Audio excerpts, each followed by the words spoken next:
Hello everyone, my self जय शर्मा। स्वागत है मेरे रिसर्च की एक और नई क्लास में, जिसके अंदर आज जो हम टॉपिक पढ़ने जा रहे हैं that is electrolyte imbalance. What is electrolyte? Electrolytes are the minerals or the elements that are very essential for our body. Let's start with our first slide. Electrolytes are the substance which are capable to conducting the electricity in the solution and dissociate the electrical charge particle. These particles are known as ion. Electrolytes are found in extracellular and intracellular fluid. यानी कि क्या दे रखा है हमारे electrolyte जो balance है। एक और चीज याद रखना, ये भी जैसे एसिड बेस बैलेंस बहुत इंपॉर्टेंट होता है, वैसे ही हमारा फ्लूइड और इलेक्ट्रोलाइट जो बैलेंस है वो भी बहुत ज्यादा इंपॉर्टेंट टॉपिक है, बहुत ज्यादा इंपॉर्टेंट होता है। The electrolytes are the substance which are capable to conducting the electricity in the solution. यानी किसी भी सोल्यूशन के अंदर इलेक्ट्रिसिटी जो इम्पल्सिविटी है उस सबको मेंटेन करने के लिए और उसको जनरेट करने के लिए जो सब्सटेंस कैपेबल होते हैं उनको हम क्या कहते हैं? इलेक्ट्रोलाइट्स कहते हैं। Dissociated into the electrical charge particle. और ये जो होते हैं किसके अंदर? क्या कहते हैं, ये हमारे जो इलेक्ट्रिकली चार्ज पार्टिकल होते हैं उसके अंदर डिसोसिएटेड रहते हैं। This particle are known as ion, और इसको हम क्या कहते हैं? आयंस कहते हैं। ठीक है। The electrolytes are found in the extra cellular and intracellular fluid. यानी कि एक्स्ट्रा सेल्यूलर और जो इंट्रासेल्यूलर फ्लूइड है ये इनके अंदर मौजूद होता है। Let's start. क्योंकि हम जानते हैं कि कार्डियक सिस्टम में हम कंडक्टिंग सिस्टम पढ़ते हैं, हमारे जो पल्स जो है वो ऐसे रैपिडली जो है लबडब होती रहती है, तो वो किस कारण से होती है ये चीज हमारे को पता है। कॉज ये होती है हमारी जो इम्पल्स जनरेट होती है बॉडी की। और इम्पल्स जनरेट होने के अंदर कौन कौन से इलेक्ट्रोलाइट्स वगैरह काम में आते हैं, जैसे सोडियम हुआ, पोटेशियम हुआ, देन मैग्नीशियम हुआ, कैल्शियम हुआ, ये सारे आयंस जो है वो काम में आते हैं। तो हम अब बात करते हैं कि आयंस जो होते हैं वो कितने प्रकार के होते हैं। दो प्रकार के होते हैं, that is cation and another one is anion. जो पॉजिटिव आयंस होंगे उनको हम केटायन कहेंगे, और जो हमारे नेगेटिव पार्टिकल्स होंगे उनको हम एनायन कहेंगे। तो पॉजिटिव में आते हैं हमारे sodium, potassium, calcium and magnesium. और जो नेगेटिव है उसमें आते हैं हमारे chloride ion, bicarbonate ion, then sodium ion is the major extracellular cation, है ना, ये चीज ध्यान रखना है।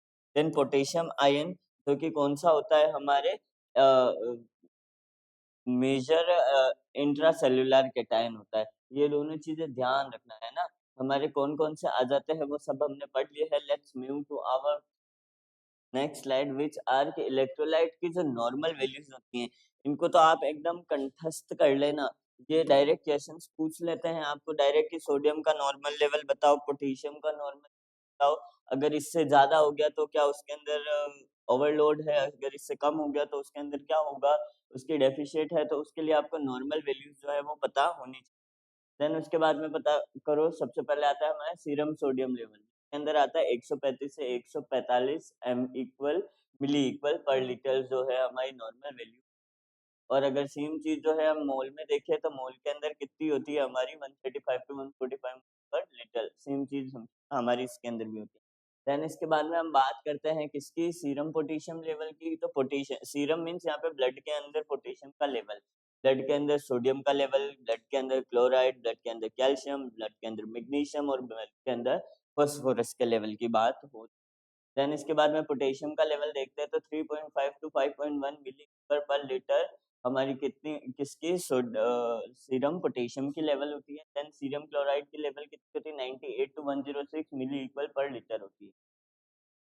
देन इसके बाद में सीरम कैल्शियम लेवल जो होता है वो होता है कितना हमारे? 9.0 टू 11.0 मिली पर लीटर होता है। और अगर हम इसको मोल के अंदर देखें तो कितना मिली ऑस्मोल होता है हमारे? तो 2.2 टू 2.7 मिली ऑस्मोल पर लीटर होता है।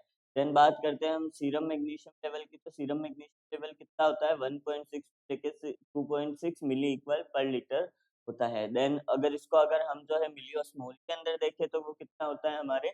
0.7 टू 1.1 मिली ऑस्मोल पर लीटर। देन अगर हम सीरम फास्फोरस की बात करें तो सेम वो की वही चीज आ जाएगी कि 2.7 to 4.5 milli equal per litre, osmole में आ जाएगा 0.1.5 मिली ऑस्मोल पर लीटर होगा।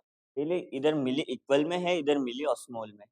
देन हम बात करते हैं हमारी रोल ऑफ इलेक्ट्रोलाइट बैलेंस की। तो इलेक्ट्रोलाइट का बैलेंस हमें एसेंशियल होता है। सबसे पहले तो वाटर जो होता है उसका बैलेंस बनाए रखने के अंदर काम में आता है। देन एसिड बेस बैलेंस बनाए काम में आता है। जो हमारी न्यूरल एक्टिविटीज है, जो नर्वस सिस्टम की एक्टिविटीज है, उसके अंदर ये नॉर्मल इम्पल्सिविटी को मेंटेन रखता है।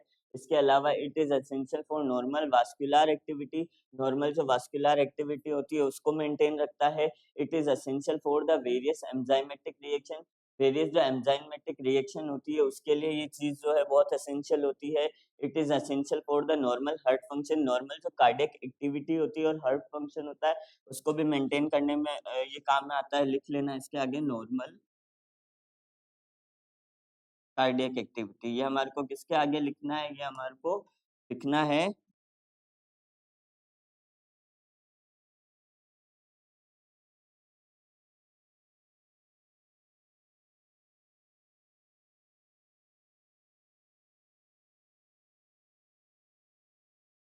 है ना, नॉर्मल एक्टिविटी। ये हमारे को किसके आगे लिखना है? हमारे जो हार्ट फंक्शन है उसके आगे लिखना है। एंजाइमेटिक रिएक्शन फॉर्म करती है और ब्लड क्लॉटिंग के जो प्रोसेस होती है उसके अंदर भी जो है हमारा क्या इलेक्ट्रोलाइट बैलेंस जो है वो वर्क करता है।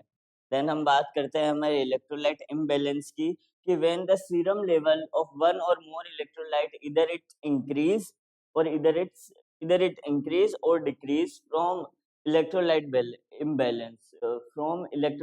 imbalance the normal level, then this condition is known as electrolyte imbalance। ठीक है, यहाँ पे imbalance नहीं आएगा, यहाँ पे बैलेंस है। देन इसके अंदर क्या आ जाएगा? इलेक्ट्रोलाइट का जो बैलेंस होता है उसके जो नॉर्मल लेवल होता है या तो उससे बढ़ जाएगा या उससे घट जाएगा। उस चीज को ही हम क्या कहते हैं? इलेक्ट्रोलाइट इम्बैलेंस कहते हैं। कोई भी चीज होगी वो नॉर्मल है, अगर या तो गिरेगी या फिर वो उठेगी। इन दोनों के अंदर जो भी चेंजेस आएंगे उसको हम क्या कहते हैं? इलेक्ट्रोलाइट इम्बैलेंस कहते हैं। एग्जाम्पल के लिए देखते हैं, hyponatremia sodium level is then normal. अगर हाइपोनेट्रीमिया जो है वो क्या है? नॉर्मल से जो है क्या है, नॉर्मल जो सीरम सोडियम लेवल है उससे अगर कम है तो उसको हम क्या कहेंगे? हाइपोनेट्रीमिया। इतना तो हमारे को पता है, आज दिन तक की क्लासेस में हमने पढ़ लिया है कि हाइपो का मतलब होता है कम होना, डिक्रीज होना, गिरना, या फिर जो हाइपर होता है उसका मतलब होता है इंक्रीज होना, है ना। देन इसके बाद में हम बात करते हैं किसकी? हाइपरनेट्रीमिया। तो हाइपरनेट्रीमिया का मतलब क्या हो जाएगा? सोडियम का लेवल जो है वो नॉर्मल हो जाएगा, नॉर्मल से ज्यादा हो जाएगा, सॉरी। देन सबसे पहले बात करते हैं हाइपोनेट्रीमिया। नेट्रीमिया मतलब सोडियम, ठीक है। सोडियम के आगे लगता है, सोडियम का लेवल कम होगा, बढ़ेगा, दैट इज नेट्रीमिया। लिख लेना।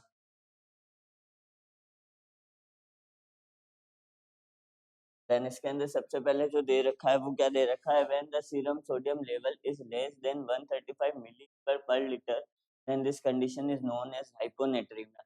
यानी कि अगर जो सीरम सोडियम लेवल है वो क्या हो जाएगा? 135 मिली इक्वल पर लीटर से कम हो जाएगा, देन इस कंडीशन को हम क्या कहेंगे? हाइपोनेट्रीमिया कहेंगे। डेफिनेशंस याद रखना, अगर आपको वैल्यू याद है तो आपको पता चल जाएगा कितने से कितना कम क्या होगा तो क्या डिजीज कोस करेगा, है ना।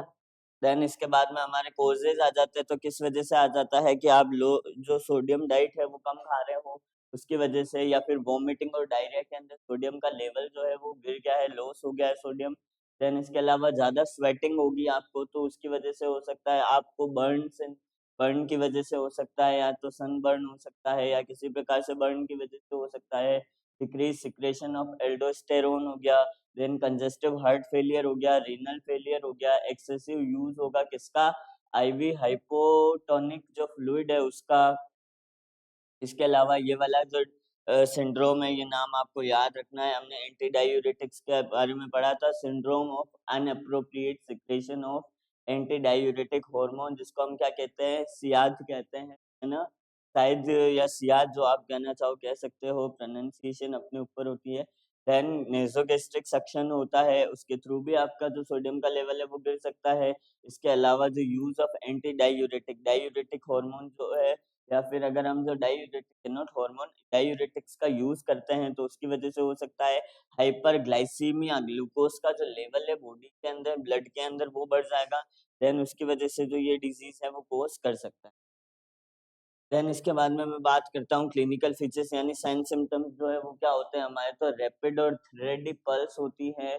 नोजिया वोमिटिंग हुआ, एब्डोमिनल क्रैम्प्स हुआ, BP depends on the vascular volume during the hypovolemic hyponatremia, there is hypotension, whereas hypervolemic hyponatremia there is hypertension.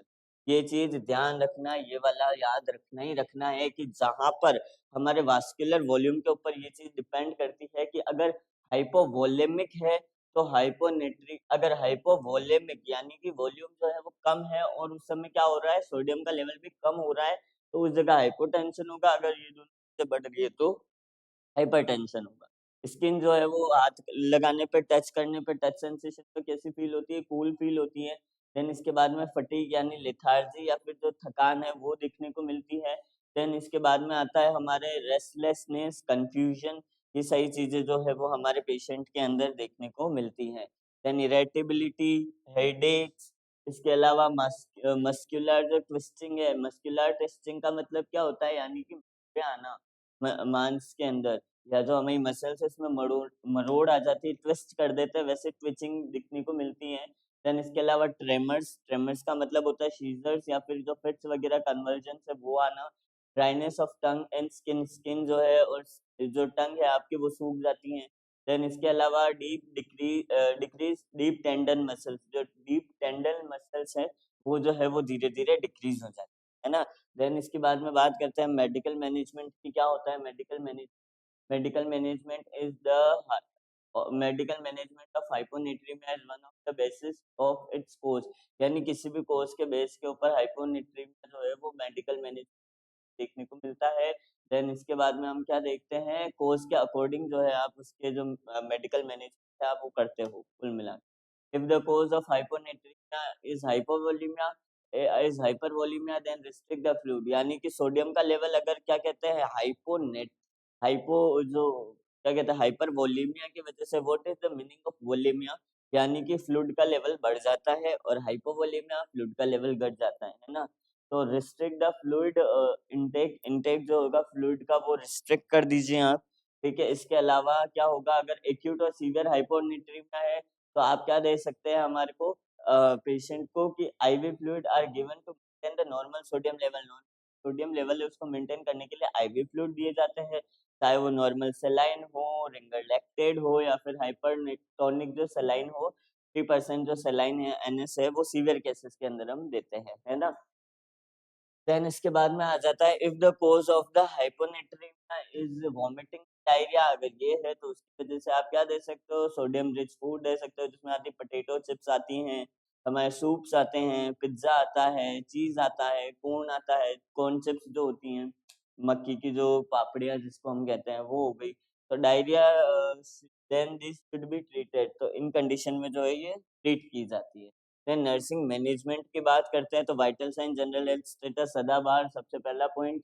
Severity देखनी है, क्लिनिकल मैनिफेस्टेशन की कितनी क्या होती है, assess the patients renal function, renal जो function है पेशेंट का वो असेस करना है, क्योंकि इस जगह जो है वो ब्लड प्रेशर वॉल्यूम में ब्लड प्रेशर में चेंजेस होगा, इंट्रावास्कुलर जो वॉल्यूम है उसके अंदर चेंजेस होगा, कार्डियक फंक्शन, न्यूरोलॉजिकल फंक्शन देखने हैं, गेस्ट्रोइंटेस्टिनल फंक्शन देखने हैं जिसमें डायरिया, वोमिट, कॉन्स्टिपेशन जो भी चीजें आती हैं वो सब।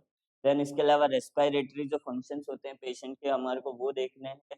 हिस्ट्री शुड बी टेकन इधर फ्रॉम द पेशेंट और हिज फैमिली मेंबर, चाहे फैमिली मेंबर हो या फिर है ना जो पेशेंट है उससे जो है हिस्ट्री हमारे को लेनी है। History should be taken present illness, present जो इलनेस होती है उसकी आधार पर।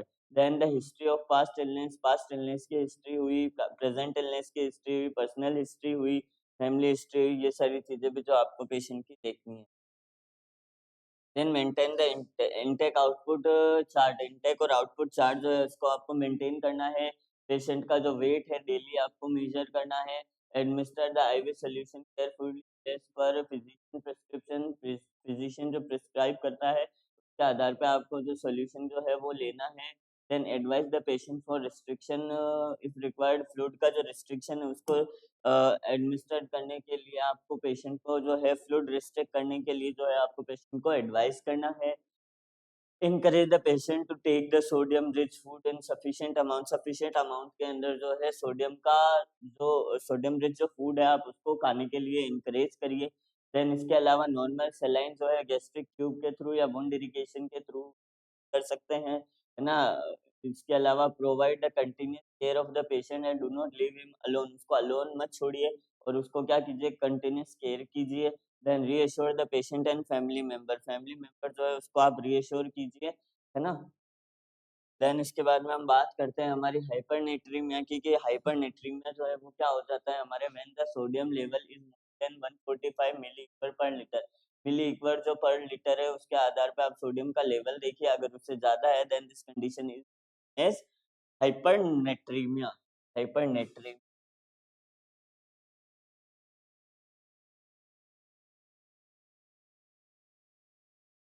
देन कॉजेज देखते हैं तो हमारे इंटेक ऑफ हाई सोल्ट जो डाइट होती है उसका इंटेक आप देखिए, उसके कारण से जो है सोडियम का लेवल बढ़ सकता है, ये सारे रीजन है। देन आता है हमारे लो इनटेक और वाटर फ्लूइड जो है उसका कमी के कारण हो सकता है water loss due to certain condition, जैसे फीवर हुआ, इन्फेक्शन हुआ, वाटरी डिस्चार्ज, वोमिटिंग वगैरह के कारण। Excessive use of sodium bicarbonate का यूज ज्यादा हो गया है। एल्डोस्टेरोन का जो हार्मोन है वो लेवल जो है उसका ज्यादा सिक्रिएट हो गया है। इसके अलावा कशिंग सिंड्रोम हो गया, अनकंट्रोल्ड डायबिटिक मेलाइटस हो गया, हाइपरवेंटिलेशन हुआ, रीनल डिजीज हुआ, यूज ऑफ कोर्टिकोस्टेरॉइड्स हुए, इन सब के कारण जो है ये कोर्स हो सकते हैं। देन इसके बाद में आता है क्लिनिकल फीचर्स, तो क्लिनिकल फीचर्स में आते हैं हमारे, हमारी टंग ड्राई हो जाएगी, म्यूकस मेम्ब्रेन जो स्किन है वो हमारी जो है ड्राई हो जाएगी, मसल ट्विस्टिंग होगी, मसल वीकनेस होगी, वेट गेन होगा, ट्रेमर होगा, रेस्टलेसनेस होगा, कंफ्यूजन होगा, डिमिनिश्ड डीप टेंडन रिफ्लेक्सेस वहां देखने को मिलेंगे, एडीमा देखने को मिलेगा, नोजिया हुआ, वॉमिटिंग हुआ, ये सारी चीजें जो है हमारे को वहाँ देखने को, इसके अलावा हाइपरटेंशन देखने को मिलेगा।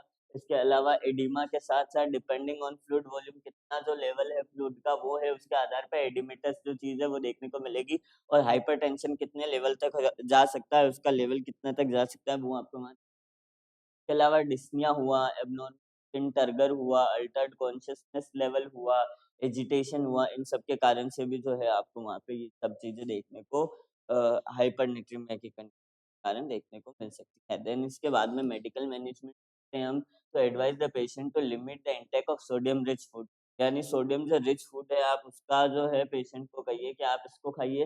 Then if the cause of the hypernatremia is water loss, then अगर वाटर लॉस के कारण हुआ है तो आप उसको वाटर जो है प्लेंटी ऑफ वाटर जो है प्रोवाइड कराइए। इसके अलावा if the patient is unable to tolerate the oral fluid, और पेशेंट जो है अनेबल है कि भाई वो ओरल फ्लूइड को जो है टॉलरेट नहीं कर पाता, देन आप उसको क्या दीजिए, हाइपोटोनिक सॉल्यूशन दीजिए, जिसके अंदर आता है 0.225% saline, 0.45% saline through IV route के थ्रू हम देते हैं। If the causes of the hypernatremia is the fever, fever जो है उसका, अगर हाइपरनेट्रीमिया जो है उसका जो कोज है वो क्या है हमारे, फीवर है या फिर हमारा जो डायरिया है, वॉमिटिंग है, तो उसको भी आप उसके अकॉर्डिंग ट्रीट कीजिए।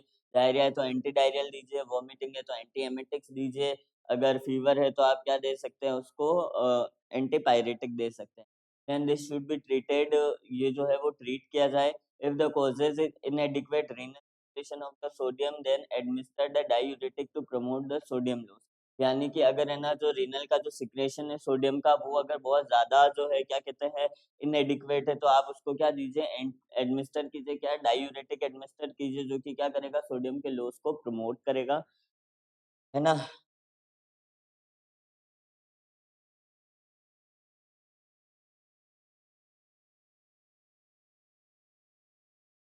देन इसके बाद में हम नर्सिंग मैनेजमेंट की बात करते हैं, तो नर्सिंग मैनेजमेंट क्या होता है, हमारा vital sign, general health status, clinical manifestation की सिक्योरिटी देखनी है, कार्डियोवास्कुलर, न्यूरोलॉजिकल, रेस्पिरेशन और रीनल फंक्शन जो है उसके हमारे को क्या देखने हैं, उनके फंक्शंस को असेस करना है पेशेंट के।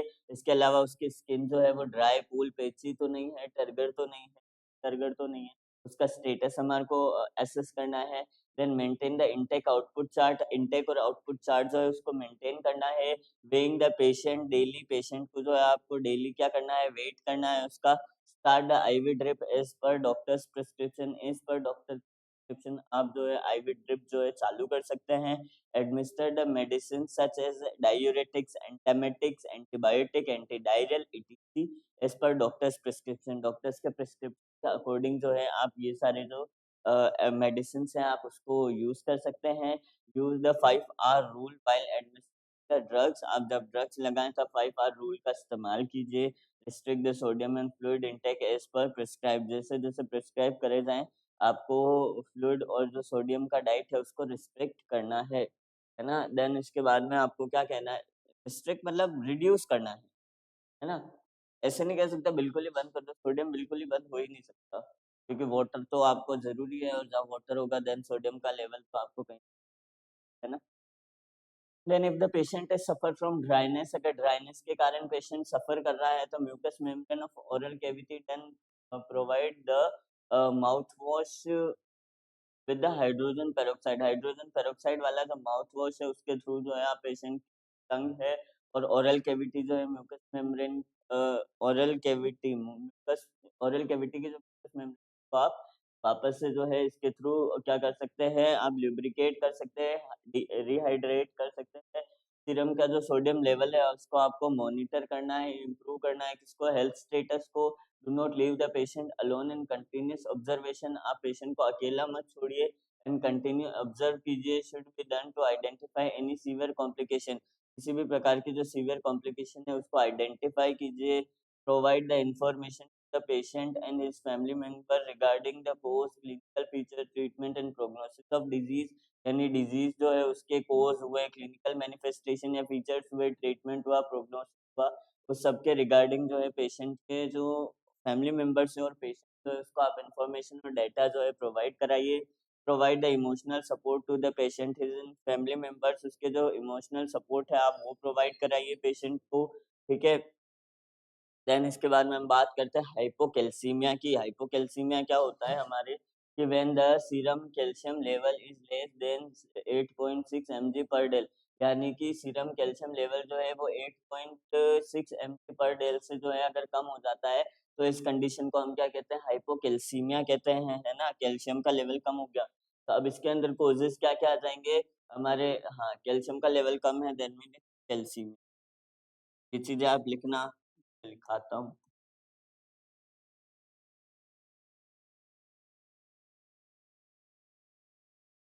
देन इसमें कोजेस क्या क्या आ जाएंगे, low intake of calcium rich food substance के अलावा low intake of vitamin D, chronic malnutrition, Crohn's disease, pancreatitis, hyperphosphatemia, hyperproteinemia, Cushing syndrome. इसके अलावा रीनल जो फेलियर है वो या बर्न, इन सब के कारण से भी जो है क्या हो सकता है, पेशेंट को हाइपोकैल्सीमिया हो सकता है।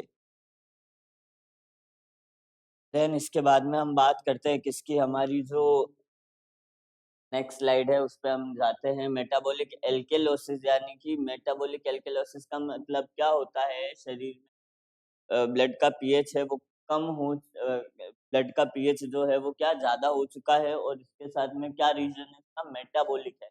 तो that is considered as a metabolic alkalosis. Diarrhoea हो सकता है, एंटी डायूरेटिक थेरेपी, एल्कोहलिज्म, या फिर जो decrease secretion of parathyroid gland, lactose intolerance, use of calcium binder, इन सब के कारण से जो भी है ये सारी चीजें।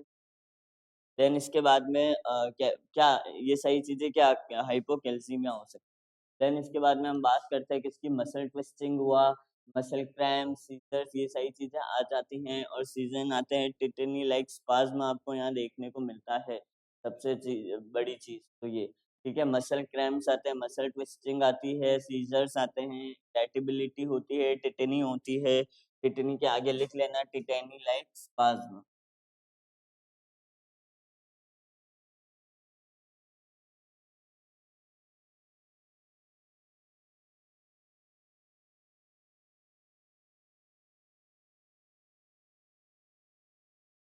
है ना।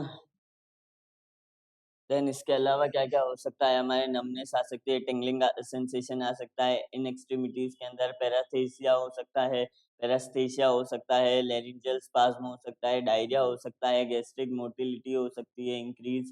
के अलावा इंक्रीज जो हो सकता है रिस्क ऑफ फ्रैक्चर, क्योंकि बोन के अंदर कैल्शियम की कमी हो गई तो बोन सॉरी बॉडी के अंदर कैल्शियम की कमी हो गई तो ऑब्वियस सी बात है बोन्स कमजोर हो जाएंगी, और कमजोर बोन्स को पे अगर किसी प्रकार का कोई इंजरी या ट्रॉमा होगा तो वो सी बात है फ्रैक्चर्ड होने के चांसेस ज़्यादा होंगी, टूटने के चांसेस ज़्यादा होंगी।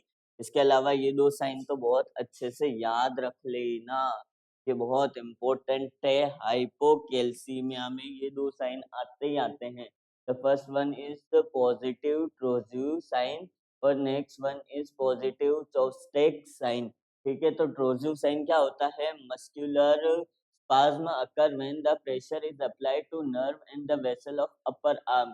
यानी कि आप जब अपर आर्म के ऊपर प्रेशर अप्लाई करते हो तो उसकी वजह से क्या होता है? वहाँ पे मस्कुलर स्पाज़्म होता है। और जोस्टेक साइन के अंदर क्या होता है? An abnormal spasm of facial muscle elicited by light tapping of facial nerve. यानी आप जब फेशियल नर्व को ऐसे टैप करते हो तब वो उसका मुंह ऐसे ऐसे अपने आप में जो है वो हिलने लग जाता है। That is considered as positive चोवेक्स जोस्टेक साइन। ठीक है, देन इसके बाद में मेडिकल मैनेजमेंट की बात करूं मैं, क्या क्या होगा? सबसे पहले सप्लीमेंट्री कैल्शियम थेरेपी आती है। में क्या आती है? हम क्या देते हैं? ट्रीट करना होता है हाइपोकैल्सीमिया को। इसके अंदर आता है mild to moderate cases it is given orally whereas in the severe cases it is given by IV route. यानी कि क्या होता है? माइल्ड टू मॉडरेट जो केसेस होते हैं उसके अंदर जो है क्या होता है, हमारे को पेशेंट को ट्रीट करना होता है अकॉर्डिंग टू ओरली भी दे सकते हो आप, आईवी फ्लूइड भी दे सकते हो। एग्जाम्पल में calcium carbonate, calcium gluconate, calcium chloride, etc as per doctor prescription. है ना, सारे एक साथ नहीं देने।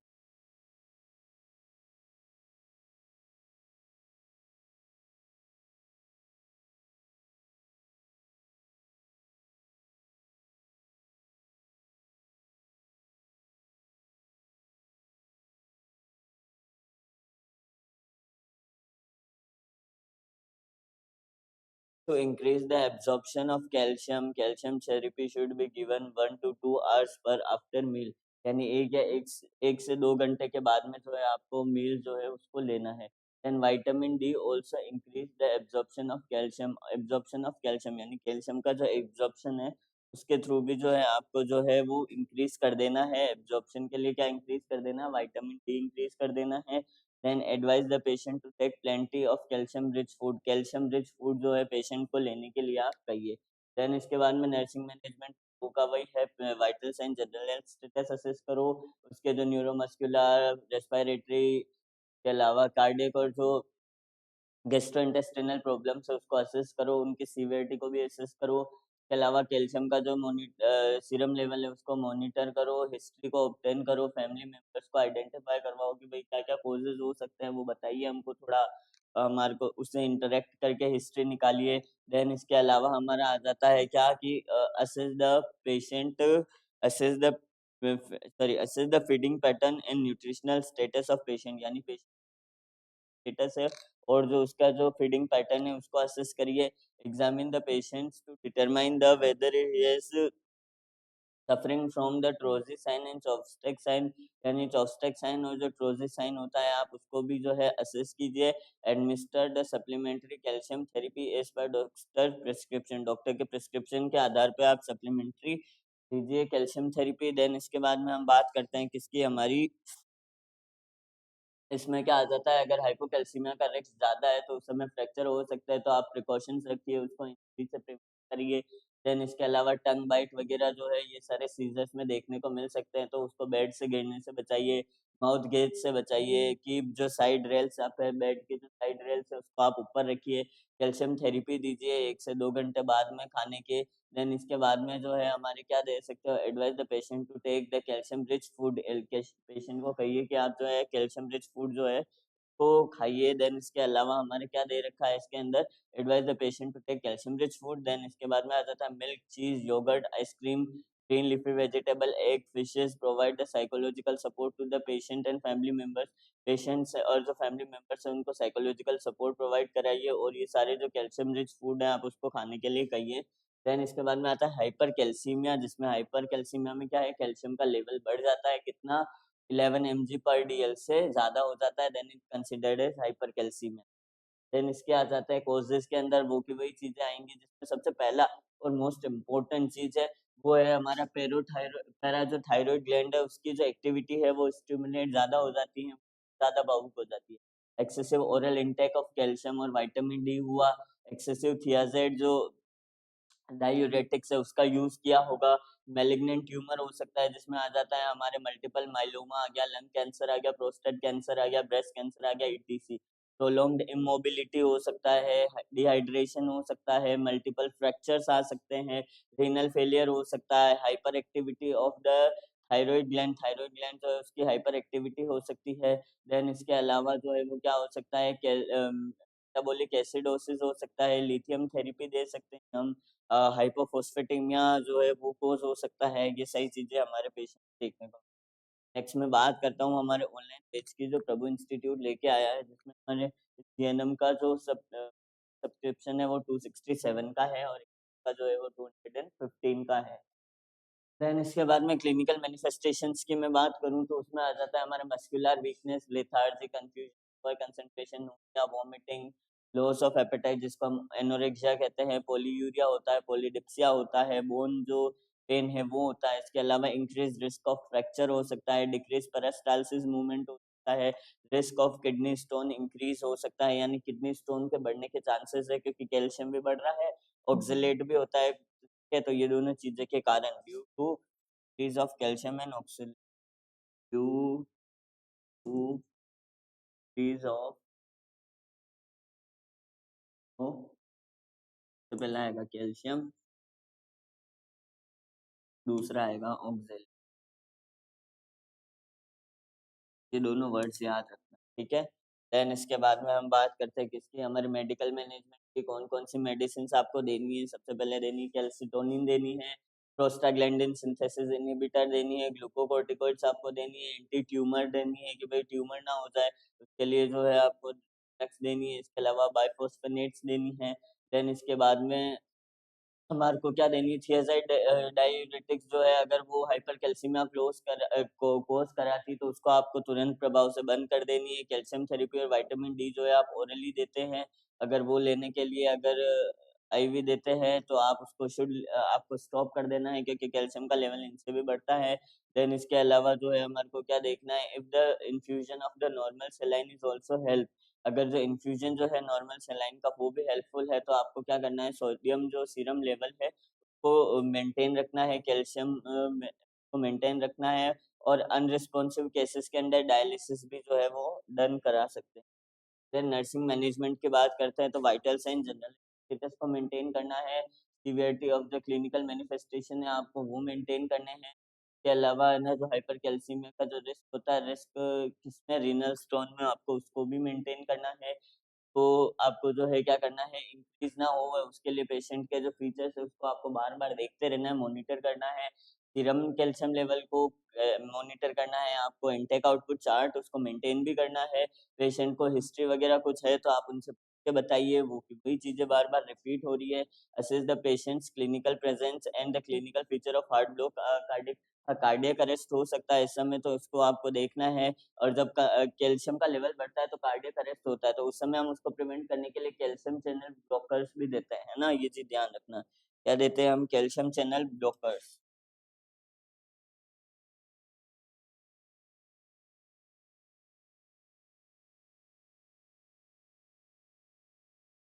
देन हमारे को 5R रूल जो है उसका यूज करके जो है पेशेंट को मेडिसिन प्रिस्क्राइब जो हुई है वो आपको एडमिनिस्ट्रेट करानी है। देन इसके बाद में हमारे को बात करनी है कि हाइपर कैल्सीमिया जो है उसके अंदर क्या हो सकता है, फ्रैक्चर के रिस्क बढ़ सकते हैं तो प्रिवेंट करना है, कैल्शियम रिच फूड देनी है लो अमाउंट के अंदर। इसके अलावा काम कूल कंफर्टेबल पोजीशन जो है वो आप प्रोवाइड करा सकते हैं। इसके अलावा जो है आपको फ्लूइड ओवरलोड हो जाएगा तो उसके लिए डायूरेटिक थेरेपी दे सकते हैं। पेशेंट को जो फैमिली मेंबर्स को साइकोलॉजिकल सपोर्ट प्रोवाइड कराना है, रीस्टोर करना है। उनके जो क्लिनिकल मैनिफेस्टेशंस हैं, कोजेज है, ट्रीटमेंट है, प्रोग्नोसिस है, उन सबका जो है रिपोर्ट भी रखना है और प्रोवाइड इन्फॉर्मेशन के फैमिली मेंबर्स ऑल्सो। देन इसके बाद में बात करते हैं कैलमिया। कैलमिया का मतलब क्या हो जाता है, पोटेशियम। क्या पोटेशियम मतलब कैलमिया।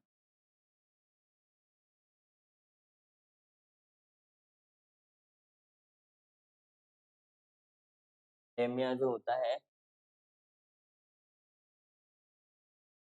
क्या कैलेमिया का मतलब क्या होता है, हमारे पोटेशियम का लेवल कितना, 3.5 मिली ऑस्मो सॉरी, हाँ, milli equal per litre. Milli equal जो पर लीटर है उससे कम हो जाएगा, then it is known as hypokalemia. Then इसके जो कॉजेज है किस किस वजह से होता है, डायरिया, वोमिटिंग, कशिंग सिंड्रोम हो गया, इसके अलावा poor intake of potassium containing food हो गया, मेटाबॉलिक एल्कलोसिस हो गया, इसके अलावा डायूरेटिक और जो कोर्टिकोस्टेरॉइड है उसके कारण से ये चीजें हो सकती है। प्रोलॉन्ग गैस्ट्रोइंटेस्टिनल सक्शनिंग, ज्यादा देर तक सक्शन कर लिया गैस्ट्रोइंटेस्टाइन का, तो उसकी वजह से भी ये जो है कोज हो सकता है। इसके अलावा reabsorption of potassium bye kidney, kidney के द्वारा जो है पोटेशियम का रीअब्जॉर्प्शन जो है वो कम हो जाता है, तो उसकी वजह से हो सकता है। डायबिटीज कीटोएसिडोसिस, यानी डायबिटीज पेशेंट में कीटोन की जो बॉडी है वो बढ़ जाती है, उस समय ये चीजें हो सकती है। देन इसके बाद में क्लिनिकल मैनिफेस्टेशन क्या क्या साइन सिम्टम्स आएंगे, तो नोजिया, वोमिटिंग, इसके अलावा ये जो है एक लाइफ थ्रेटनिंग कंडीशन, ध्यान रखना, इसमें भूख लगना कम हो जाती है, जीआई मोटिलिटी डिक्रीज हो जाती है, एब्डोमिनल डिस्टेंशन होता है, कॉन्स्टिपेशन होता है, कार्डियक डिसरिथमियाज होता है, ऑर्थोस्टैटिक हाइपोटेंशन हो गया, वीक पल्स हो गया, फटीग, लेथार्जी, कंफ्यूजन, ये सारी चीजें जो है पेशेंट में देखने को मिलती है। देन इसके बाद में हमारे को क्या दे रखा है, डिमिनिश द साउंड, साउंड जो है वो हर्ट साउंड जो है, ब्रीथ साउंड जो है वो डिमिनिश हो जाएगी, यानी कम हो जाएगी, और कम होते होते इससे कम हो जाएगी कि बंद कर देगी। देन इसके बाद में जो है गायब हो जाएगी एक तरीके से। टिंगलिंग सेंसेशन और नमनेस जो है वो देखने को मिलता है, हम जो देखते हैं कि पाँव सो जाता है, हाथ सो जाता है, उस समय कैसे ऐसा प्रिकिंग जो सेंसेशन है वो सही चीजें यहाँ देखने को मिलता है। स्वेलो इफेक्टिव रेस्पिरेशन, सेलो और इनफेक्टिव रेस्पिरेशन होता है, मसल्स वीकनेस होती है, क्रैम्प्स वगैरह आते हैं, डीप टेंडन हाइपोरिफ्लेक्सिया होता है, पैरालिसिस और पोलीयूरिया जो है उसकी कंडीशन भी जो आपको देखने को मिलती है। देन इसके बाद में मेडिकल मैनेजमेंट, आपको पोटेशियम क्लोराइड और पोटेशियम ग्लूकोनेट देने हैं। इसके अलावा जो है माइल्ड टू मॉडरेट सीवियर के अकॉर्डिंग आपको उसको जो है ट्रीट करना है। इसके अलावा जो है आपको डिजीज का पता करना है कि अगर वॉमिटिंग है तो एंटेमिटिक्स दो, डायरिया है, कशिंग सिंड्रोम है, डायबिटिक कीटोएसिडोसिस है, क्या है, तो उसके आधार पे आपको ट्रीट करना है। सिम्प्टोमेटिक ट्रीटमेंट जिसको हम कहते हैं।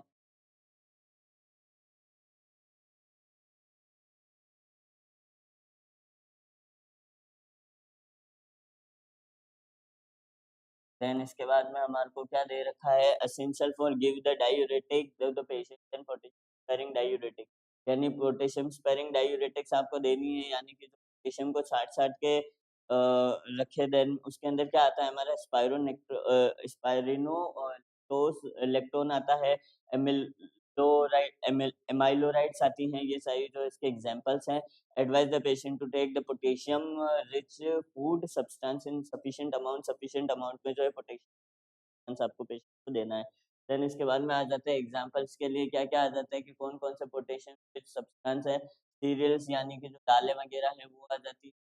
क्या कहते हैं आपके सीरियल्स का मतलब होता है धान वगैरह जो है वो आ जाते हैं। सब्जियों में आ जाते हैं, जैसे रेडिश हुआ, टमेटोज हुआ, पटेटो हुआ, ये सही चीजें। ग्रीन लीफी वेजिटेबल्स आ जाती हैं, फ्रूट्स बनाना और ऑरेंज जैसे फ्रूट्स आ जाते हैं। इसके अलावा nuts such as ground nuts हो गया, मशरूम हो गया, पोर्क और फिशेस हो गई, या फिर रेजिन्स जो है जिसको हम दाख कहते हैं वो हो गई। इसके अलावा जो है कैंटेलुप्स जो है वो सारी चीजें हम दे सकते हैं। देन मैनेजमेंट की बात करते हैं कि क्या मैनेजमेंट होता है।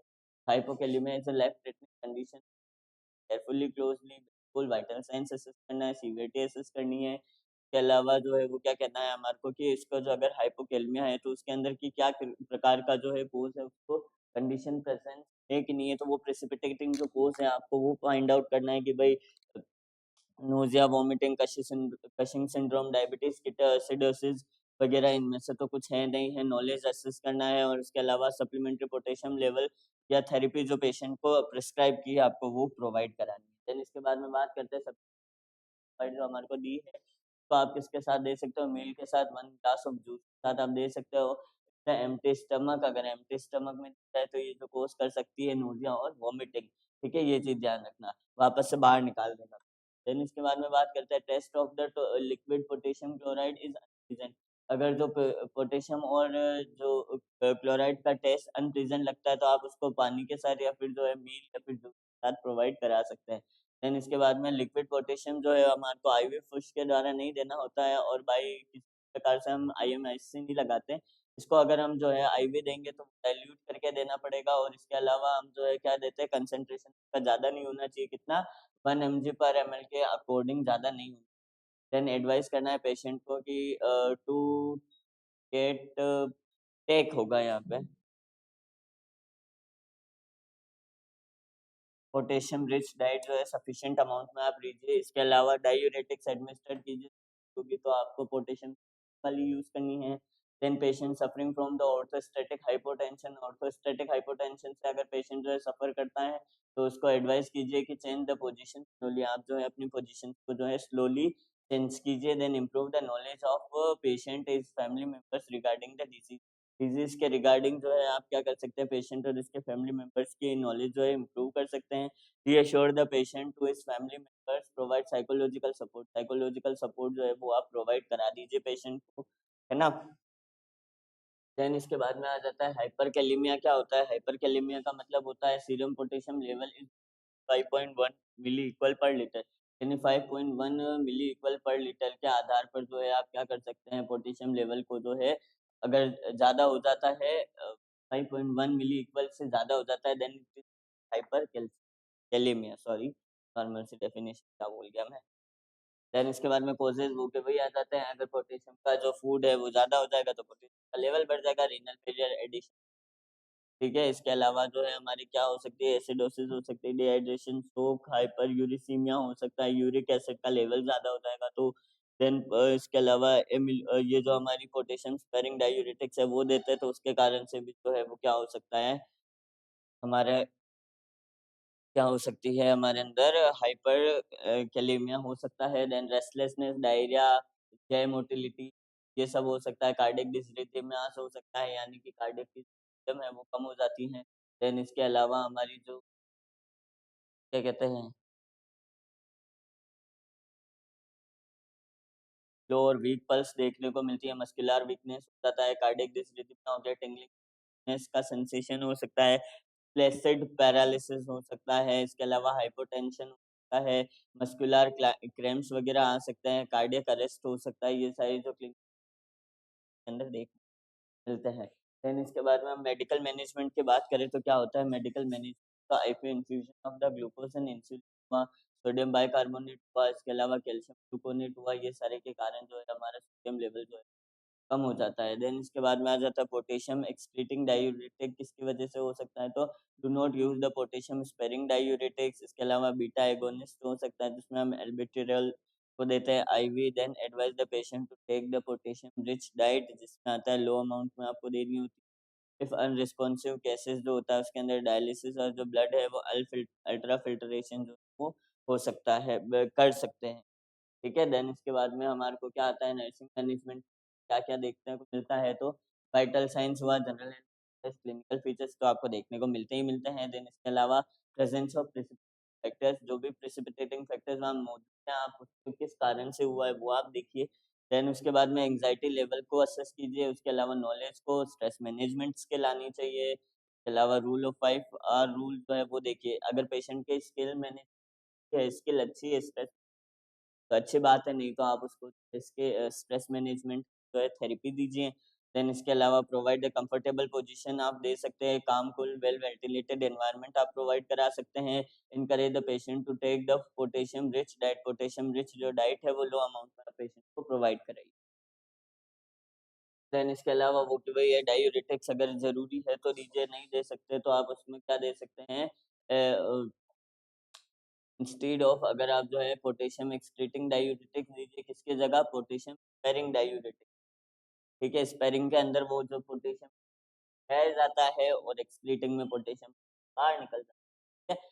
देन इसके बाद में if the potassium containing the agent are being given to the patient, अगर जो पोटेशियम जो कंटेनिंग एजेंट है अगर पेशेंट को दे रहे हैं तो आप उसको बंद कर दीजिए, स्ट्रिक्ट एसेप्टिक टेक्निक का इस्तेमाल कीजिए जिसकी वजह से में इन्फेक्शन ना हो, रीअश्योर कीजिए पेशेंट को और फैमिली मेंबर्स को। देन इसके बाद में हम बात करते हैं हमारे नीमिया, magnesium is equals to magnesium.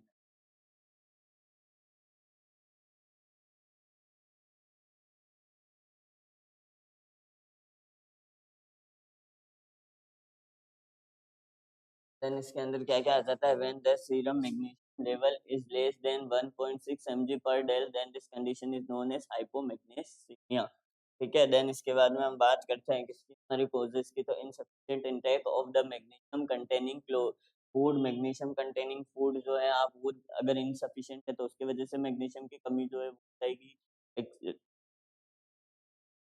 है ना। देन इसके बाद में हमारे क्या आ जाता है, एल्किलोसिस के कारण हो सकता है, हमारी जो एक्सक्रिएशन हो जाता है मैग्नीशियम का ज़्यादा, तो उसके कारण हो सकता है, इंसुलिन की थेरेपी के कारण हो सकता है, diarrhoea, Crohn's disease, coeliac disease के अंदर ग्लूटेन एलर्जी होती है पेशेंट, सीलिएक डिजीज़।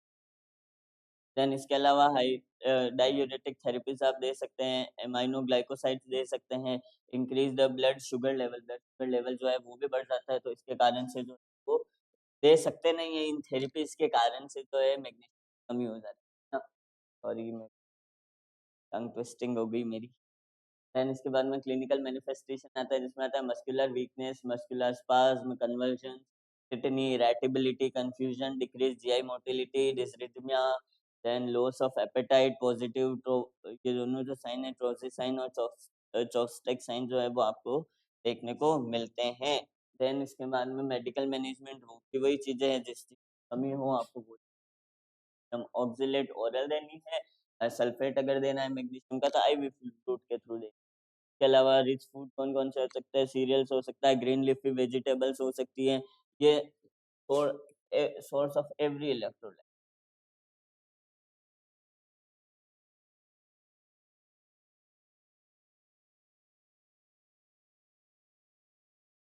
इलेक्ट्रोलाइट।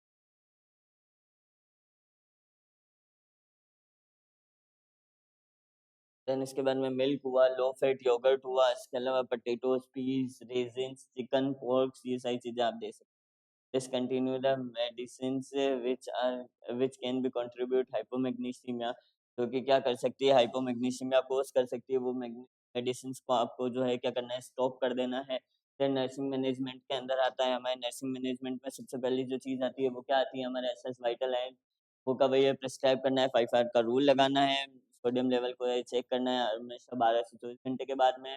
अगर सीजर्स आते हैं तो पेशेंट को जो है प्रोटेक्ट करना है इंजरी और एक्सीडेंट से, साइड रेल्स बेड के अप कर देने हैं और उसको जो है आपको अकेला नहीं छोड़ना है, उसको कीप जो है क्लोज ऑब्जर्वेशन के अंदर रखना है। इसके अलावा advice the patient take magnesium rich food, adequate amount में आप मैग्नीशियम रिच फूड दीजिए, साइकोलॉजिकल सपोर्ट और रीअश्योर द पेशेंट। देन इसके बाद में बात करते हैं इसमें का लेवल बढ़ जाता है कितने से 2.6 mg पर डेल से, तो उसको हम कहते हैं हाइपरमैग्नीशिया। कॉजेस क्या क्या हो जाते हैं, ज़्यादा आपने खा लिया मैग्नीशियम का फूड तो बढ़ जाएगा, सिक्रेशन जो है किडनी के द्वारा मैग्नीशियम का डिक्रीज हो जाएगा तो बढ़ जाएगा, तो हो सकता है। देन इसके अलावा डायबिटिक कीटोएसिडोसिस इंक्रीज होगा। देन इसके अलावा डायबिटिक कीटोएसिडोसिस के कारण हो सकता है मैग्नीशियम कंटेनिंग जो एंटासिड होता है, चाहे जैसे मैग्नीशियम हाइड्रोक्साइड हुआ, लेक्सेटिव हुआ, जिसमें हमारे जैसे हो गया मैग्नीशियम सिट्रेट या फिर मैग्नीशियम जो सल्फेट है वो हो गया, तो उसके कारण से जो है हमारे क्या हो सकता है, एक्सेसिव यूज के कारण से जो है वो क्या हो सकता है, ये सारी चीजें भी कोज हो सकती है। देन इसके बाद में मैं बात करूँ क्या क्या क्लिनिकल मैनिफेस्टेशन आपको देखने को मिलते हैं। स्केलेटल मसल्स में वीकनेस आती है, लेथार्जी हो सकती है, ड्राउजीनेस हो गया, डिस डिस्टे डिसैक्टेमिया हो सकता है, डिसइरिथमियाज हो सकता है।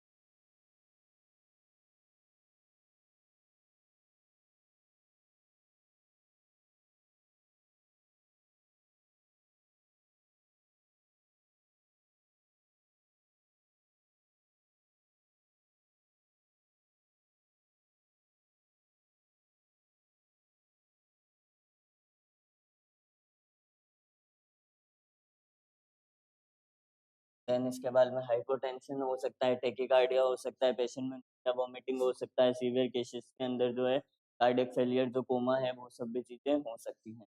देन इसके बाद में हम बात करते हैं मेडिकल मैनेजमेंट की, जिसमें आता है आईवी फ्लूइड जो है अगर वो एडमिनिस्ट्रेट करते हैं मैग्नीशियम फ्री वाला करना, डायूरेटिक थेरेपी देना, अवॉइड करना है किसको, मैग्नीशियम को, जिसके अंदर आता है एंटासिड, जिसमें सबसे पहले आता है हमारे मैग्नीशियम हाइड्रोक्साइड आता है, लेक्सेटिव आता है जिसमें आता है मैग्नीशियम सिट्रेट, मैग्नीशियम सल्फेट वगैरह आता है। Then unresponsive cases dialysis is done, unresponsive cases के अंदर डायलिसिस भी जो है आप करवा सकते हैं अगर कोई डिजीज काम नहीं करती। कि हमारे जो नर्सिंग क्लासेस हैं, पिंक नर्सिंग क्लासेस, इसके अंदर हमारे को क्या है, एएनएम का 45,000 rupees per NM per year का जो बैच है वो मिलता है, और जीएनएम का जो है वो 65,000 पर ईयर का जो है आपको जीएनएम का ईयरली फीस के थ्रू आप जो है अपनी जीएनएम कर सकते हैं। 3 साल का जीएनएम का कोर्स है, 2 साल का एएनएम का कोर्स। देन इसके बाद में हम बात करते हैं नर्सिंग मैनेजमेंट के vital sign, general health status, severity, decrease nutritional है, वो की वही चीज़ें आ रही है। डाइटरी पैटर्न, न्यूट्रिशनल लेवल ये सारी चीज़ें तो असेस करनी ही करनी है, वो तो हमारा काम है ना? Then anxiety level, knowledge regarding the disease process हो गया, क्लोज़ली ऑब्ज़र्व करना है, अगर पेशेंट को जो कार्डियक फेलियर या कोमा हो सकता है, तो उसके लिए आपको उसको ऑब्ज़र्व करते रहना है। इसके अलावा सीरम मैग्नीशियम लेवल को आपको मॉनिटर करना है। इसके अलावा जो है डॉक्टर प्रिस्क्रिप्शन के अकॉर्डिंग आपको मेडिसिन एडमिनिस्ट्रेट करनी है। Assess the IV site on presence of any abnormal features of swelling, redness and warmth. Swelling, redness और वार्मथ के अगर कोई प्रकार से आईवी साइट पे प्रेजेंट है तो आपको वो देखना है। देन इसके अलावा इफ द पेशेंट जो है मस्कुलर वीकनेस सफर कर रहा है, तो आपको प्रोवाइड कराना है क्या, एक्स्ट्रा केयर प्रोवाइड करानी है। Then provide then advice the patient to take the containing food in low amount में। बिल्कुल रिस्ट्रिक्ट हो जाएगा तो हाइपर न्यूट्रिएंट, फिर वो तो लेवल सीसो ही रहेगा। हमारे को जो है नॉर्मल रखने के लिए उसको थोड़ा बहुत तो कुछ देना ही पड़ेगा। देन इसके बाद में आ जाता है हमारे क्या आ जाता है, advice the patient to take the advice the patient to take the magnesium containing food in low amount, ठीक है। इनटेक आउटपुट चार्ट मेंटेन करना है, साइकोलॉजिकल सपोर्ट प्रोवाइड कराना है। इलेक्ट्रोलाइट इम्बैलेंस के नॉर्मल लेवल याद है, थोड़े बहुत कोर्स याद है, तो वही चीजें रिपीट के मेक श्योर ये दिखने में सारे सेम दिख रहे हैं लेकिन थोड़ा बहुत चेंजेस हैं। और वो जो दो साइंस हमने पढ़े थे, ट्रोजी साइंस एंड चॉपस्टिक साइन, वो तो इम्पोर्टेंट है ही है, वो एग्जाम में क्या हो गए तो अच्छे नंबर मिले। होप आपको ये क्लास समझ में आई होगी। Thank you.